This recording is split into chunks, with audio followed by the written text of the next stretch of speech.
아멘. 할렐루야. 이 새벽 기도의 자리에 오신 성도님들, 또 가정에서 삶의 자리에서 영상을 통해 또 기도에 동참하신 모든 분들 가운데 하나님의 크신 은혜와 축복이, 놀라운 은혜, 기도 응답의 역사가 있기를 주의 이름으로 간절히 축원합니다. 오늘 말씀의 제목은 지혜와 능력이 그에게 있음이로다입니다. 지혜와 능력이 그에게 있음이로다. 어제 주일부터 이제 다니엘의 말씀이 시작되었습니다. 다니엘의 전체 구조는 두 부분으로 나뉘어지는데 1장부터 6장까지 다니엘과 세 친구들의 바벨론에서의 활약이 그려지고 있습니다. 우리가 잘 아는 익숙한 이야기들이 1장부터 6장까지 소개되어 있고 7장부터 12장까지는 다니엘에게 보여주신 종말에 관한 묵시, 계시에 관한 이야기를 서술하고 있습니다. 독일의 신학자요 목회자 중에 본헤퍼라는 분이 있는데, 이분이 나치에 항거하다가 39살의 젊은 나이에 순교를 당하게 됩니다. 그런데 그가 감옥에 갇혔을 때에 쓴 편지들을 모아서 옥중서신이라 부르는데, 거기에 하나님 없이 하나님 앞에라는 표현이 있습니다. 하나님 없이 하나님 앞에. 우리가 살아가는 현실, 그리스도인이 살아가는 현실은 하나님이 없는 것처럼 느껴질 때가 굉장히 많이 있다라는 겁니다. 특별히 나치가 독일 사회 전체를 장악하고 독일의 수많은 교회들이 거기에 동조하고 유럽 전역을 전쟁의 공포로 몰아넣고, 게다가 수많은 유대인들을 학살하는 모습을 통해서 하나님의 부재, 하나님의 침묵, 하나님 없는 세상을 경험하게 되었습니다. 아마 보네퍼 자신도 하나님의 정의를 이루기 위해서 히틀러 암살 작전에 가담을 했다가 감옥 신세가 되었고, 또 사형 선고를 받게 되었으니 하나님이 정말 계신지, 그렇다면 나에게 왜 이런 어려움이 있는지 현실적인 질문을 던지며 고뇌한 것입니다. 그러나 그럼에도 불구하고 그는 하나님 앞에 서 있는 모습으로 살아가야 할 것을 이야기합니다. 하나님 없는 것 같은 현실 속에서도 우리는 하나님 앞에 서 있는 모습으로 살아갈 때에 궁극적으로 하나님의 승리에 동참하게 된다라는 겁니다. 저는 성경을 읽을 때마다, 특별히 이제 바벨론의 포로로 끌려가 있는 이스라엘 백성들, 그럼에도 불구하고 하나님의 역사에 쓰임받는 인물들을 볼 때면 이 보네포 목사님의 하나님 없이 하나님 앞에라는 표현이 더 깊게 묵상하게 됩니다. 다니엘 전에 우리가 함께 읽었던 에스겔 선지자 역시 바벨론의 포로로 끌려와서 온통 우상천지인 곳에서 하나님 없이도 하나님 앞에 서서 하나님의 말씀을 선포한 선지자였습니다. 다니엘과 세 친구들이 그러했고, 에스더와 모르드게가 그러했고, 에스라와 느헤미야 등 수많은 하나님의 사람들은 하나님 없는 것 같은 현실 속에서도 하나님의 임재와 현존을 경험하며 역사의 주관자 되시는 하나님을 믿고 그의 뜻대로 살아가는 모습을 보게 됩니다. 오늘 본문 굉장히 길지만 또 상당히 재미있는 이야기입니다. 본문을 크게 세 부분으로 나누어 보면 1절로 13절까지 느부갓네살 왕이 꿈을 꾸는데 굉장히 번민하는 모습입니다. 자신이 꿈을 꾸긴 했는데 그 꿈을 기억하지 못합니다. 그래서 바벨론의 지혜자들을 다 모아서 내가 무슨 꿈을 꿨는지, 그리고 그 꿈이 무엇을 뜻하는지 너희가 말하라 라고 말합니다. 그런데 그 신하들 가운데 그 꿈을 말하지도 못하고 해석하지도 못합니다. 이 왕이 분노하여 모든 지혜자들을 다 죽이고 바벨론의 모든 지혜자들을 다 죽이라고 명령을 하게 됩니다. 14절로 24절까지는 다니엘과 세 친구들이 죽음의 위협 속에서도 하나님의 능력과 지혜를 구하게 되고 왕의 그 은밀한 이야기를 알게 되는 모습입니다. 25절로 49절까지 다니엘은 느부갓네살 왕이 꾼 꿈을 정확히 이야기해주고 또 그것을 각기 뜻하는 바가 무엇인지 해석까지 완벽하게 해냅니다. 이를 통해 느부갓네살은 하나님을 찬양하게 되고 다니엘을 바벨론의 총리로 삼게 되고 세 친구들도 그 어떤 지방에 이제 수령이 되게 됩니다. 오늘의 본문을 통하여서 우리에게 주시는 영적인 교훈을 살펴보고 함께 기도의 제목을 얻고자 합니다. 첫째로, 세상에는 그 어떤 힘과 권력으로도 해결할 수 없는 문제들이 많이 있다라는 겁니다. 이 세상에는 그 어떤 힘과 권력으로도 해결할 수 없는 문제들이 참 많습니다. 1절입니다. 느부갓네살이 다스린 지 2년 되는 해에 느부갓네살이 꿈을 꾸고 그로 말미암아 마음이 번민하여 잠을 이루지 못한지라. 이 느부갓네살 왕은 바벨론 제국의 두 번째 왕으로서 갈그미스 전투에서 이집트, 애굽을 크게 이기고 아수르의 잔재 세력을 완전히 정리함으로 강력한 패권을 차지한 그런 왕이었습니다. 그가 다스린 지 2년째라고 하는데 이때 이미 그 갈그미스 전투에서 승리하였고 그의 위상이 대단히 높아졌고 계속해서 세력을 확장해가며 승승장구하던 시기가 이 느부갓네살 2년째 해였습니다. 그때에 이상한 꿈을 꾸게 되는데 이 왕은 그 꿈이 무엇인지 도무지 생각나지가 않습니다. 죄송합니다. 우리도 가끔 그럴 때가 있지 않습니까? 간밤에 무슨 꿈을 꾸긴 했는데 꿈자리가 영 사나운데 뭔가 뒤숭숭한데 그 꿈이 뭔지 도무지 생각나지 않는 겁니다. 그런데 이 느부갓네살 왕 자신의 고민, 번민을 인간적인 힘과 권력으로 세상의 지혜로 해결해 보고자 합니다. 2절입니다. 왕이 그 꿈을 자기에게 알려주도록 박수와 술객과 점쟁이와 갈대아 술사를 부르라 말하매 그들이 들어가서 왕의 앞에 선지라. 바벨론에 있는 네로라 하는 박수와 술객, 점쟁이, 술사들을 다 불렀습니다. 이들은 우상을 섬기는 제사장들이기도 하고 마법과 주술 등을 통해서 이 세상의 사건들을 해석하려는 그런 사람들이기도 합니다. 또 이들은 고대 근동의 지혜자들로 불렸으며 점성술과 천문학과 또 수학에 능통한 그런 인재들이었습니다. 각기 분야의 전문가, 그 분야의 최고라는 사람들을 불러다 놓고 이야기한 겁니다. 3절입니다. 왕이 그들에게 이르되 내가 꿈을 꾸고 그 꿈을 알고자 하여 마음이 번민하도다.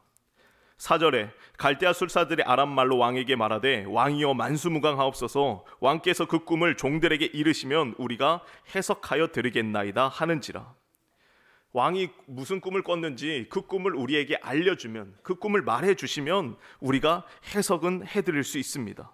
그런데 이 왕이 내가 무슨 꿈을 꿨는지 도무지 모르는 겁니다. 내가 무슨 꿈을 꿨는지 모르니까, 내가 모르니까 너희가 지혜로운 사람들이라고 말하니까 너네가 말하라는 겁니다. 이 얼마나 억지스럽습니까?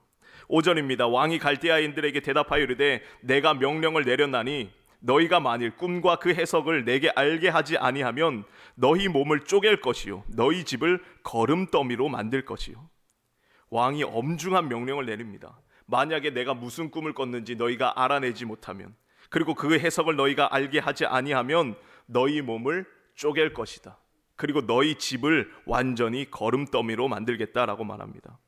이들은 죽을 위기에 처하니까 또 한 번 간곡히 요청합니다. 7절 중반에 그 꿈을 종들에게 이루소서. 대체 어떤 꿈을 꿨는지 좀 말 좀 해달라라는 겁니다. 서로 답답한 상황이죠. 10절입니다. 세상에는 왕의 그 일을 보일 자가 한 사람도 없으므로 어떤 크고 권력 있는 왕이라도 이런 것으로 박수에게나 술객에게나 갈대아인들에게 물은 자가 없었나이다. 왕께서 물으신 것은 어려운 일이라 육체와 함께 살지 아니하는 신들 외에는 왕 앞에 그것을 보일 자가 없나이다 라고 말합니다. 저들의 입으로 고백되고 있죠. 세상에 어떤 크고 권력 있는 왕이라도 이 문제는 해결할 수 없고 육체와 함께 있지 아니하는 신들 외에 이것을 보일 자가 대체 누가 있겠냐라고 말합니다. 사랑하는 성도 여러분, 이 세상에는 우리가 알지 못하고 헤아릴 수 없고 또 해결할 수 없는 것들이 대단히 많다는 것 우리가 인정하며 살아가야 할 줄로 믿습니다.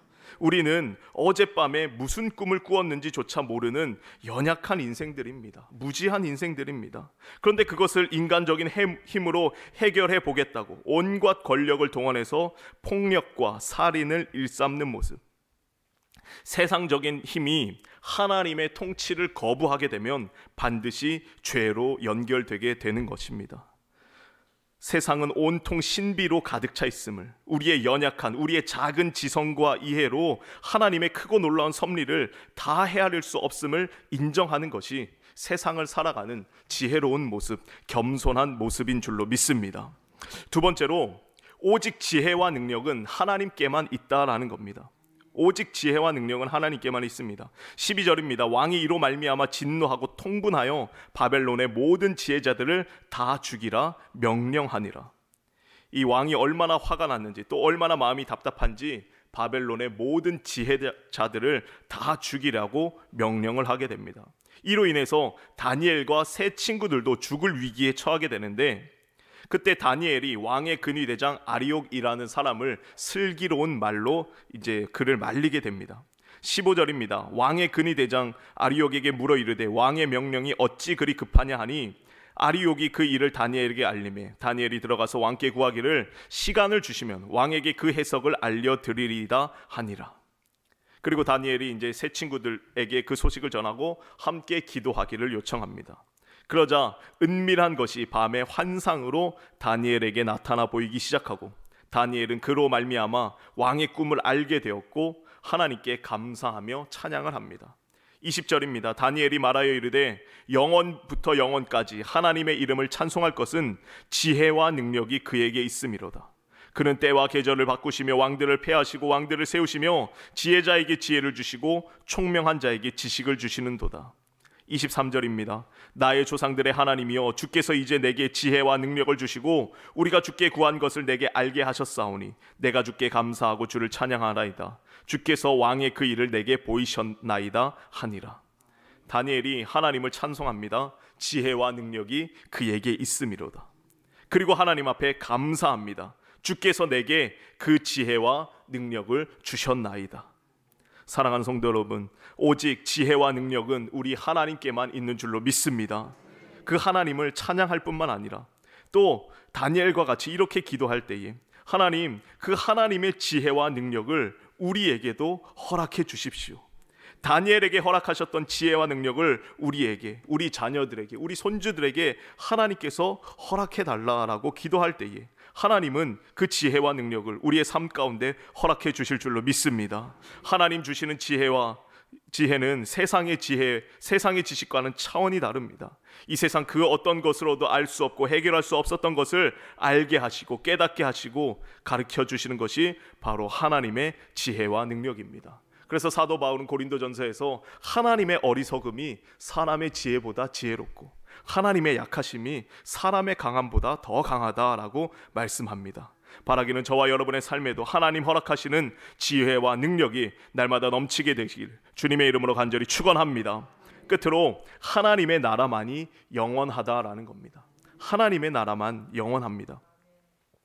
다니엘이 왕의 꿈을 알려주고 해석하기 시작합니다. 31절입니다. 이하에 쭉 설명합니다. 왕이여 왕이 한 큰 신상을 보았나이다.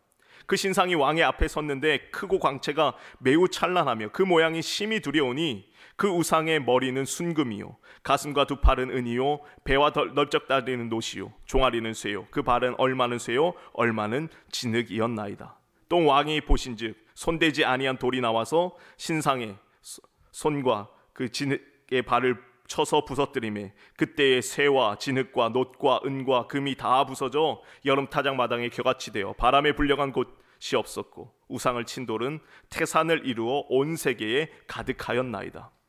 이게 느부갓네살 왕이 꿈에서 본 것입니다. 다니엘이 하나님이 알려주니까 그 왕이 꿈에서 본 것을 자세하게 설명을 합니다. 그리고 이어서 이제 그 해석을 하는데 큰 신상을 구성하는 금, 은, 놋, 쇠, 흙 다 제국들을 이어서 나올 나라들을 상징하는 겁니다. 금머리가 곧 느부갓네살 왕이고 이어서 등장할 나라들 은과 놋과 쇠와 흙으로 상징되는데 이것들이 결국에는 손대지 아니한 큰 돌이 나와서 그것들을 다 부수게 된다라는 겁니다. 그리고 그 돌이 태산을 이루어 온 세계에 가득하게 될 것이다 라고 말합니다. 이 돌이 바로 하나님께서 세우실 나라라는 것이죠. 44절입니다. 이 여러 왕들의 시대에 하늘의 하나님이 한 나라를 세우시리니 이것은 영원히 망하지도 아니할 것이요 그 국권이 다른 백성에게도 돌아가지 아니할 것이요 도리어 이 모든 나라를 쳐서 멸망시키고 영원히 설 것이라 라고 말합니다. 이렇게 꿈을 완벽하게 해석하니까 이 왕이 너무나 기뻐서 다니엘에게 덥석 엎드려 절을 합니다. 46절 이에 느부갓네살 왕이 엎드려 다니엘에게 절하고 바벨론 대제국의 무소불위의 권력을 가진 그 사람이 바벨론의 포로로 끌려온 청년 다니엘에게 엎드려 절할 뿐만 아니라 그의 입으로 고백하게 됩니다. 하나님은 참으로 모든 신들의 신이요 모든 왕의 주제시로다. 그리고 다니엘을 바벨론 전 지역의 총리로 삼았고 그리고 그 새 친구들도 지도자로 삼게 됩니다. 하나님께서는 이 왕의 꿈을 통하여 세상의 권력은 언젠가 무너지게 됨을, 결국 영원한 것은 하나님의 나라밖에 없음을 알게 해 주셨습니다. 그리고 다니엘과 새 친구를 통하여 하나님 없는 그 세상에서 이미 하나님의 나라, 하나님의 통치가 시작되고 있음을 보여주고 있습니다. 이 하나님의 나라, 결국 예수님을 통하여, 예수 그리스도를 통하여 이 땅에 실현될 하나님의 나라였습니다. 예수님께서 이 땅에 오심으로 하나님의 나라가 실현되었고 이미 시작되었지만 아직 완성되지 않은 그 하나님의 나라, 그 나라는 영원히 망하지 아니할 것이고 쇠하지 아니할 것이고 결국에 모든 나라들을 쳐서 멸망시키고 온 세계 위에 우뚝 서게 될 것입니다. 사랑하는 성도 여러분, 우리는 지금도 그 나라를 꿈꾸며 이 땅 가운데 하나님 나라 확장을 위하여 살아가고 있는 줄로 믿습니다.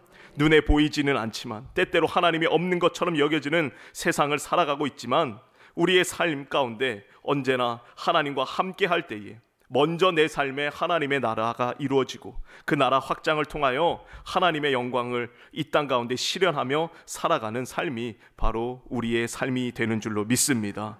바라기는 저와 여러분의 삶 가운데 언제나 주님과 동행하고 하나님 없는 것 같은 세상에서도 하나님 앞에 올바로 서 있음으로 말미암아 하나님 나라를 이루며 살아가는 거룩한 삶이 되시길 주의 이름으로 간절히 축원합니다. 함께 기도하겠습니다. 참 좋으신 하나님 감사합니다. 우리에게 새로운 날을 허락하여 주시고 첫 시간 깨어 기도하며 하루를 시작하게 하심에 참으로 감사를 드립니다. 이 세상에는 우리의 연약한 지혜로 헤아릴 수 없는 것들이 참으로 많이 있음을 고백합니다. 그래서 때때로 하나님이 없는 것처럼 여겨질 때도 있음을 고백합니다. 그러나 주님께서는 여전히 살아계시고 일하시며 지혜와 능력이 많으신 분인 줄로 믿습니다. 하나님의 그 놀라우신 지혜와 능력을 우리에게도, 우리 자손들에게도 허락하여 주시옵소서.